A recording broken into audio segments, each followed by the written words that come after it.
আজকে একটু ভিন্নভাবে চিকেন বল বানিয়ে ফেললাম। তো চলো তোমাদের সাথে শেয়ার করি কিভাবে কি করেছি। তো আজকে এ পর্যন্ত দেখাবো। হ্যালো এভরিওয়ান, আসসালামু আলাইকুম। আশা করি সকলে ভালো আছেন।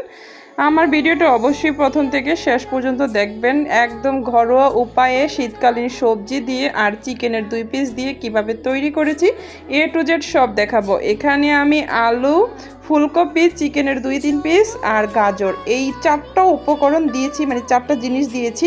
দেওয়ার পরে এগুলোকে আমি এখন সিদ্ধ করে নিব। আর এটা খেতে এত মজা, সত্যি কথা, মানে বলে শেষ করতে পারবো না। এখানে পেঁয়াজ বাটা, ভাজা পেঁয়াজ আছে, কাঁচা পেঁয়াজ, ধনেপাতা, তারপরে আছে হলুদ গুঁড়ো, মরিচ গুঁড়ো, ধনিয়া গুঁড়ো, আদা বাটা, রসুন বাটা, জিরে বাটা, আর হলো ম্যাজিক মশলা। ম্যাজিক মশলা ছাড়াও তো কোনো ভাজা পোড়া জমেই না, কারণ ওইটা দিলে টেস্টি লাগে। আর এটা হলো বিস্কিটের গুঁড়া, আর বাসায় থাকা বিস্কিটগুলোকে আমি গুঁড়ো করে নিয়েছি।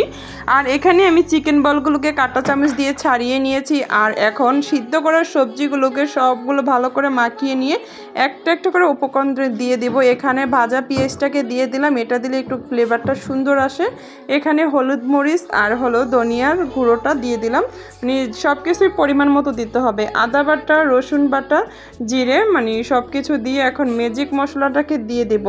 চাইলে কাঁচা মরিচ দিতে পারো, কারণ আমার বাচ্চারা একটু কম খায় ঝাল, সেজন্য ঝালটা আমি কম দিয়েছি। ঝালটা তোমাদের অনুযায়ী তোমরা দিতে পারবা। সবগুলো একসাথে মেখে নিলাম।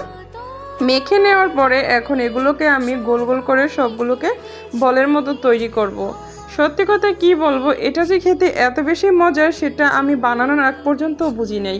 তো এটা আসলে আমি এই ফার্স্ট টাইমই বানিয়েছি, কারণ বিকেলবেলা খেতে ইচ্ছে করছিল, তারপরে এটা বানিয়ে নিলাম।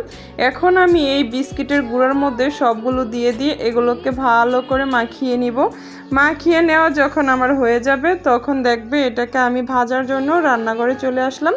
এখন এখানে কিন্তু চুলার মধ্যে অল্প আছে তেলটাকে গরম করে নিলাম। আর এটা ভাজার সময় অল্প আছে যদি ভাজা হয় তাহলে সবচেয়ে বেশি ক্রিস্পি হয় আর খেতে ভালো হয়, কারণ এটা ভিতর থেকে সুন্দরভাবে হয়। বেশি আগুনে ভাজা যাবে না। সব সময় এটা আমি বলি যে এগুলো আমরা খাবার, মানে বিকেলের নাস্তা তৈরি করি, সেটার জন্য অল্প আছেই তৈরি করতে হয়, তাহলে এটা ভিতর থেকে খুব সুন্দরভাবে জিনিসটা হয়।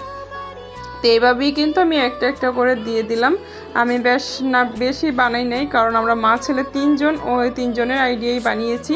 তো জিনিসটা সত্যিই ভীষণ মজা ছিল। অবশ্যই একবার ট্রাই করে দেখতে পারো, কারণ এটা যে এতটা মজা লাগবে সেটা আসলে বলার বাহিরে।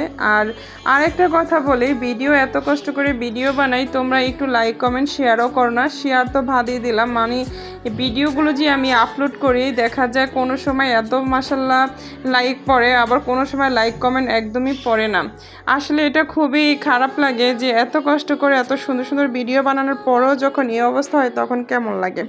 তো যাই হোক, সবাই ভালো লাগলে অবশ্যই লাইক কমেন্ট শেয়ার করবেন আর পেজটাকে ফলো করে দিবেন। এই তো আমার চিকেন বলগুলো হয়ে গেছে। এখন যেটাকে আমি চপের মতো বানিয়েছি সেটা এখন দিয়ে দিলাম। এখন এগুলোকে তৈরি করে নিলাম, একদম হয়ে গেছে। কেমন হয়েছে অবশ্যই কমেন্ট করে জানাবেন। আল্লাহ হাফেজ।